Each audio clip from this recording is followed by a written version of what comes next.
This is my first live stream for the mental health podcast, the Healing Potion podcast. And it's basically to try to build a community and try to help people cope and understand the struggles of mental health and some of the issues that people deal with on a daily basis, I myself included. I kind of put myself out there with my experiences and stuff in the podcast and even through here eventually on stream. And I thought, what better way to talk about depression, which is one of the things that I struggle with as well, than by also playing Depression Quest. So this is like a kind of like a text-based adventure thing, and I'll read through the intro. And there will be an audio version of this as well, which someone might be listening to it already once this Twitch stream is done. And I'll try to read through everything and the choices and stuff like that, so we can all kind of follow along with it. And I'll kind of just put my input onto how accurate it is, I guess. If that's a way to put it, even though everybody deals with it a bit differently. But let's see how that goes. And so normally I will be streaming on this channel, this Twitch channel, mostly kind of just to sit here and see if anybody bites, see if anybody wants to come on in and vent, talk about their problems, talk about their life, share their experiences to kind of help other people in need, struggling, trying to figure out what to make of these mental health issues, and hopefully we could all help each other out. Video games is the biggest thing for me, so I believe video games is a very, very big, important coping mechanism. It helps out a lot in many, many different ways, and that's another theme of my podcast, which is how gaming helps you just deal. So yeah, I'm just gonna go straight to this game now. Hopefully anybody shows up. Probably not on the first stream. Kind of expected, but it's okay. You guys can also check out the podcast on all streaming services if you guys want to listen to the audio version and any of my other past episodes, which are super, super short stuff, 5-10 minutes long. Just some simple things talking about myself and how to cope with some things. You can also email at the health potion podcast at gmail.com. So here we go. Depression Quest is a game that deals with living with depression in a very literal way. This game is not meant to be fun or lighthearted experience. If you are currently suffering from the illness and are easily triggered, please be aware that this game uses stark depictions of people in very dark places. If you are suicidal, please stop playing this game and visit the suicide prevention hotline to talk to someone.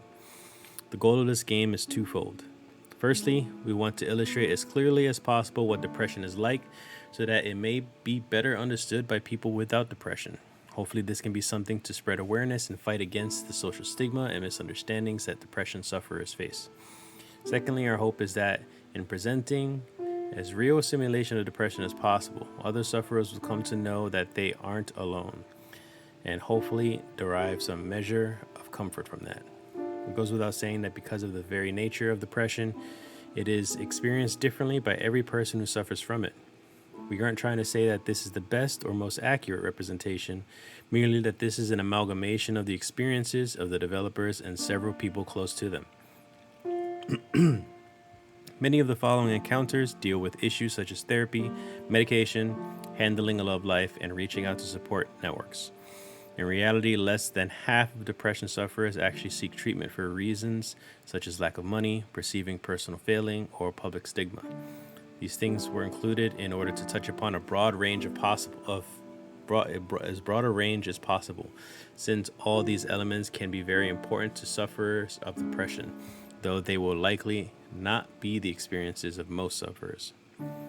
It's important to recognize that not everyone with depression is so lucky. Many people with the illness don't have a lot of luxuries that we have in this game. We've written it this way so that we can focus specifically on the illness, which becomes more and more difficult to deal with as a person who has it less and less well off.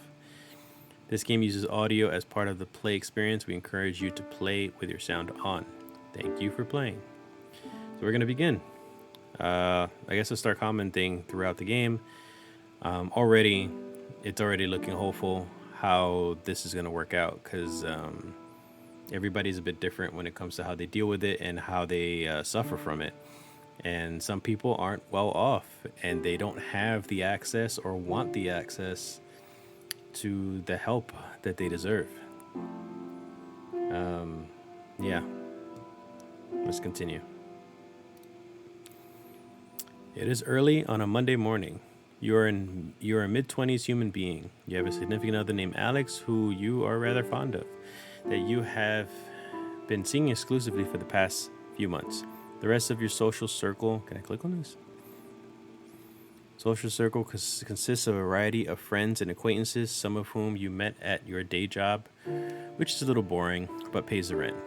You'd like to be doing more with your life, as would your parents, but you're still in the process of figuring out what that means and how to go about it.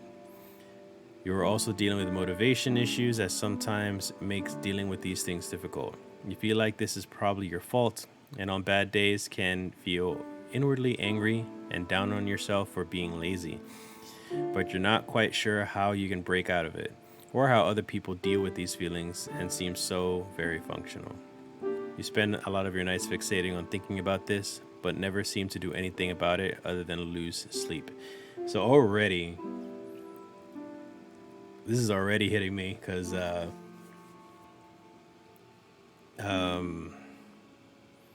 when you're in a hole of depression, and this may go for people even without depression, who knows? They tend to overly think about the what ifs and what I'm not doing rather than what I'm actually doing. More about the negative aspects of everything rather than the positive. So you start to dig yourself into a hole, and it's hard to get out of. And what happens is you hate yourself even more because you're stuck in bed, or you're simply just not being productive at all. And then you start to think and reflect and hate yourself about how unproductive you're being. And it just makes it worse. It puts you in a deeper depression because now you're being unproductive and you're being quote unquote lazy. And you should have or could have done something about it, which is not true. You couldn't. You have one of those episodes, and it's hard to get up, and it's understandable. And just know that you will try your best just to do something. It could be anything, and at least you did accomplish something. Anything at all, like open the fridge and actually, eat. Get up and use the bathroom. The littlest, simplest things. At least it's something that you're able to do. Because some days it's harder, some days it's easier. Can I click next?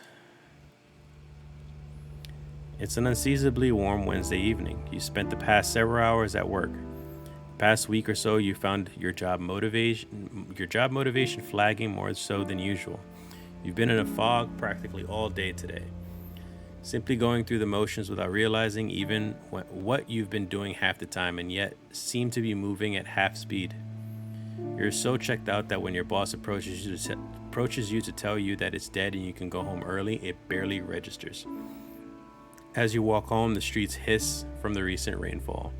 You know that your significant other will be in classes until late, another couple hours at least. You briefly consider using this serendipitous solitude to catch up on that project that you've been working on haphazardly for the past few months. As soon as you think about the work that awaits you at home, you can feel the panic creeping in from the back of your brain, unbidden.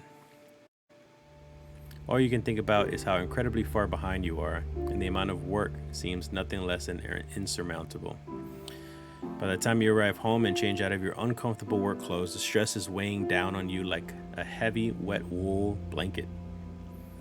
Your computer seems to be staring you down from your desk. You want to sit down and work, but the mere thought of it trying to work sends your stress levels flying. More than anything, you feel suddenly and absolutely exhausted and feel a strong desire to simply hide in bed? Do you, one, two, three, or four? Do you order some food, grab a drink, and hunker down for a night of work? So that's crossed off because it doesn't even allow me to choose the first option because I guess with my depression, it's not an option.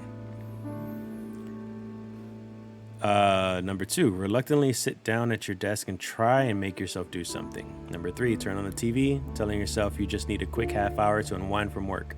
Number four, crawl into bed. You're so stressed and overwhelmed, you couldn't possibly accomplish anything anyways. So if it was me, I'd probably turn on the TV, telling yourself you just need a quick half hour to unwind from work. And that's one of the things about trying to get tasks done is, ooh, this is a strange arrow thing. Oh, that's ugly. There's a little glitch on my screen.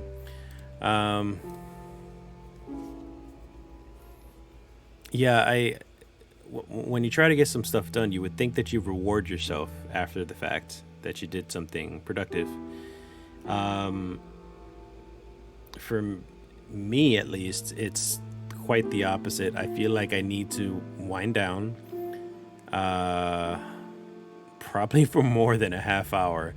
I'll end up watching my YouTube videos. I'll hop on Netflix, catch up on some gaming news, things like that, or actually just play a video game. And we all know you don't play video games for a half hour only, so time flies, and then that'll dig you into another hole as well. But that is something that I would do regardless. Reluctantly sit down at your desk and try to make yourself do something. Number two, that is, I'd be surprised if someone with major depression could even do something like that. If they're gonna want to do anything, they'd probably do it in bed as well, I would assume. But I'm gonna pick what I would pick, and that would be three. Turn on the TV, telling yourself you need a quick half hour to unwind from work.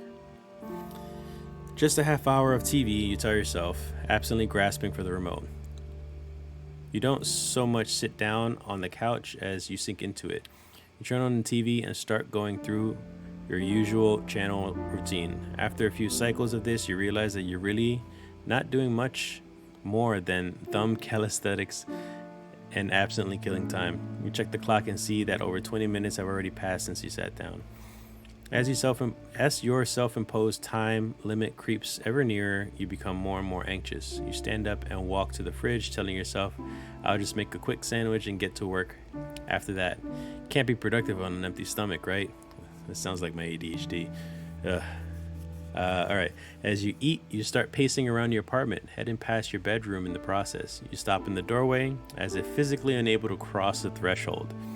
Familiar waves of exhaustion start racking you, and you feel simultaneously tired and panicked. You close your door and head back to the couch. It's still early yet, you tell yourself. As long as I get to work in an hour, I'll have plenty of time to be productive. As you flip channels and let the CIS and Jeopardy reruns wash over you, you sink deeper into the couch, feeling at once encroached upon and shielded by being quite literally swallowed up by it. As the second hour draws near, sure enough, you find yourself getting anxious and jittery.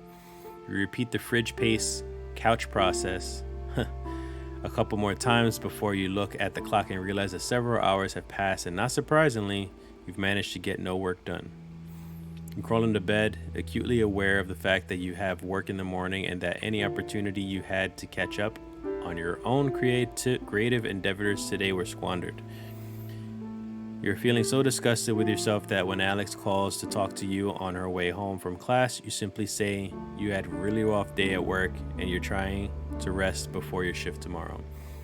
She says she understands and she wishes you a good night, though you can't help but notice that she sounded slightly disappointed. Ironically, the stress of potentially upsetting your partner compounds with the stress of not having gotten anything done this evening, and the stress of having to go into work tomorrow. The buzzing of anxiety in your brain melts together with your body's utter physical exhaustion, and you sink into a semi-hypnagogic anxious funk. Too tired to try to work, but too anxious to fall asleep for several hours. Holy shit. So this sounds like me with my ADHD. So I have this habit of wanting to get some stuff done, and I'll have a list of stuff. I could have a schedule of stuff done that I need to do, excuse me. And everything's on my schedule. Everything is nicely listed so that way I know what I need to do. And just looking at the list overwhelms me, and I start to find something small, something little to do, such as go in the fridge, eat something, make something. I need to go buy something. Maybe I should give myself 30 minutes of relaxation, and then several hours pass and you start to hate yourself because now several hours have passed and nothing's been done. That's me. That's me. It's hard dealing with something like that. It takes practice to kind of know how to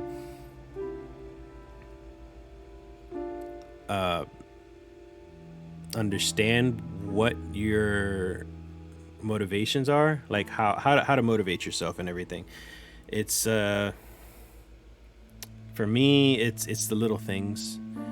It's literally just fold some clothes, and I hate folding clothes. I could do laundry all day, but I would never fold them. But yeah, it needs to be done. So I'd fold the clothes. Maybe just fold shirts. Trick yourself, and you say, "I'm just folding shirts." All right, now I'm just gonna fold pants. All right, now I'm gonna fold the socks or roll the socks. Things like that. So it takes practice and different techniques for different people, depending on how they want to deal with things. Same thing with like errands or not errands. Chores that need to be done around the house. If I need to vacuum, I need to clean the kitchen, I need to clean the bathroom, I need to clean the living room, I need to take the dog a bath. All those things are super easy to do and overwhelming for those with ADHD or depression. And I have to trick myself to kind of just, okay, I'm going to take out the vacuum from the closet and just leave it out. All right, I'm going to prepare to clean the kitchen, and I'll take out the cleaning products. I'll start with first. I'm going to sweep the floor first. All right, got that done. This roommate a few times with Alex, and you get along well enough, but aren't particularly close. You don't have work in the morning and have nothing else in particular to do tonight. You're feeling kind of run down and you have been fatigued most of the time lately. You mentioned you're feeling ill because you're not sure how else to explain those feelings to someone else, and say that you aren't sure that you can make it tonight. Say that you aren't sure that you can make it tonight. There's a second of silence of the phone, but you can swear you can hear the sounds of your partner's face fall. She tries to convince you anyways. You haven't seen her this week, and she sounds pretty insistent that you come over. She even drops a few suggestively worded hints that you can stay over with them tonight after the party. What do you do? So, number 1 is crossed off. Shake off your funk and go have a good time with your girlfriend. Yeah, that's not gonna happen. Number 2, agree to go. Number 3, say that you're really just not feeling well and can't make it. So, me personally, I'm a people pleaser. I aim to please any of my close friends as best as I can, to an extent.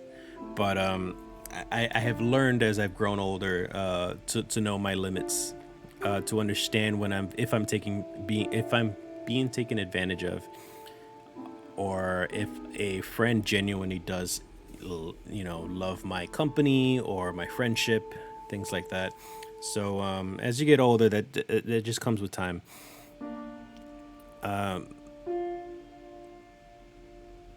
So another thing is with depression, and for me particularly, borderline personality disorder. It's hard to explain.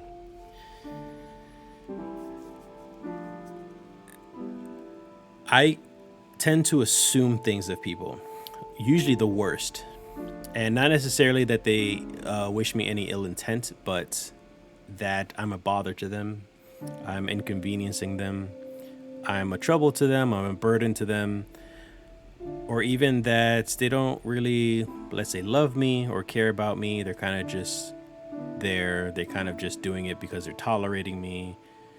You start to question these things. You start to question a relationship or friendship. Throughout the years, it's been hard for me to hold relationships because of trust issues, and not necessarily because of just like, I've been cheated on so many times, let's say, for example, but rather just because the things that I've gone through in my life have affected me in so many ways that it's hard for me to function socially or romantically with someone. My whole life is based off of those experiences. So I tend to judge people based off those experiences. So for me being a people pleaser, and because of the fact that I'm thinking that this girl is probably fed up with me, I'm going to agree to go to the party. So number 2, agree to go. You agree to go, even though you're not really feeling social. You know it's important to Alex and you'd really like to see her. Seeing her does make you feel better sometimes, and you hope that this is the case tonight, even if it does mean dealing with all the usual social anxiety. The time to leave rolls around and you grab your overnight bag. Alex's apartment is a short walk away, and there are already people hanging out on the porch. You feel your chest tighten as you approach the building and try to steel your nerves. You quickly find your partner chatting away with the birthday girl, and Alex immediately lightens up when she sees you. I'm so happy you came. I wasn't sure if you were going to make it. A young man taps her on the shoulder, and she turns back to you to apologize, to let you know that they have to do something for the party. Alex hands you a beer and plants a kiss on your cheek before going off to deal with whatever came up. As you look around, you don't see anyone else you recognize. Oh, this is a nightmare. That's a nightmare, not knowing anyone at the party. So number 1, enthusiastically socialize, crossed out. Number 2, awkwardly stand in the same spot, unsure of what else to do. Number 3, put your bag in your Alex's. Why is it in your Alex's room? Put your bag in your Alex's room and avoid the crowd in there for a while. Number 4, cling to the back wall, sip your beer, and wait for your girlfriend to return. Number 5, proceed to drink in earnest, hoping it makes you feel less comfortable. I'd probably do any of these, really. I wouldn't be interacting with anyone. As introverted as I am, it'll be hard for me to socialize unless I know someone. So I would think, if anything, I would be more comfortable not being completely surrounded. So I'd probably put my back against the wall. So number 4, cling to the back wall, sip your beer, and wait for your girlfriend to return. As Alex leaves, you're not quite sure what to do with yourself. Standing in the middle of the room leaves you feel kind of exposed, and you don't feel ballsy enough to randomly approach any of the groups or people clustered together talking. You head to a clear spot on the back wall and lean against it. For some reason, this always feels a lot more secure. You scan the party for a familiar face or any sign of your partner and come up with nothing. Not sure what else to do and worrying that you must look creepy just standing there watching everyone, you take out your phone to busy yourself. 20 semi-tedious games of Bejeweled Blitz later. 20 tedious games of Bejeweled Blitz later, your partner returns. You spend the rest of the night with Alex, occasionally being introduced to people and nodding along with group conversations, even if you don't participate that much. At the end of the night, you're falling asleep with your girlfriend in the crook of your arm. She thanks you again for coming. Half drunk, she confides that she thought you were going to flake out and was pleasantly surprised that you managed to come out. She says it lovingly, but you're not quite sure how you feel about that statement. Yeah, you're going to overanalyze that statement to all hell. Don't overanalyze that statement. Just take it at face value, because you cannot make assumptions. I know it's hard to make assumptions, but that's exactly what you're doing. That's where you dig that hole. You start digging that hole and you just jump right in. Don't do it. It's a little afternoon on a muggy Saturday. Your mother has come over for a surprise visit, claiming loudly that she doesn't see you enough, and she'd decide to invite herself over. As you converse, she walks around your place, and you get the distinct impression that you're being inspected. I was just thinking that. So, what's going on with you lately? She asks abruptly. Taken somewhat aback by this left fielder, you tell her that you're not sure what she means. She repeats the question, saying that you haven't seemed like yourself today. She gestures to the dirty dishes piled in the sink and notes the fact that you haven't called or visited in a while. Your reticence only seems to spur her on more. She presses you, asking if you're having any problems at work or with Alex, and you're beginning to feel increasingly battered by her sudden, well-meaning but overwhelming inquisition. Under her questions, you become increasingly uncomfortable. You want to be able to explain to her how you've been feeling, but the truth is you're not really sure yourself. Nothing horrific has happened at work or with your significant other or friends or anything like that, but all the same, you can't deny that lately you've just felt drained and as though you're not really here. You wish you could tell your mother these things, but she hasn't been approachable about negative emotions in the past. She's the kind of person who holds the opinion that the solution to any problem is to simply try harder and maintain a positive attitude. A stance that that has reared its head in the past conversations when you've begun to explore the subject with her. You know she's unlikely to be understanding, and you feel the energy drain out of you when you imagine what would happen if you managed to blurt out everything you're feeling. What do you do? Number 1 is crossed out. Let her know that you've been feeling down lately and that you appreciate her concern. Number 2, try to be honest with her anyways. Number 3, tell her that everything is fine and thank her for asking. Number 4, change the subject. So this hits hard. Being in a Spanish family, especially a Spanish family in New York, low-income housing, we don't get a lot of luxuries, and her kind of being raised a certain way, kind of just putting family first before anything, education, self-betterment, anything like that. My mom will find it hard to understand what I would go through. She suffers from quite a few things herself, and she actually very much, for a very long time, refused to admit it or want to understand it. And she's just now kind of seeking help for it. So my point in this is that Spanish families, from my experience, is they're very stubborn when it comes to mental health, and they see it as more of just something that can change, that could rub off, or in fact can actually also be ignored. That you're probably just not strong enough. You just need to be stronger. You just need to be more manly or womanly, however you identify. And it's just not the case. They don't understand that. They don't understand that you can't even explain it, and you can't do anything about it sometimes. There are days you can and days you can't. So this is something like I would probably just tell her everything's fine and thank her for asking, because there's no way I can explain to her anything that she would never be able to understand. And believe me, I've explained it to her many times before. Just like it's this story here, he's clearly explained it to her before, and she just doesn't get it. So why exhaust yourself even more? So I'm gonna pick tell her everything is fine. So I'm gonna leave it at that for the game for now. I hope that you got something out of this.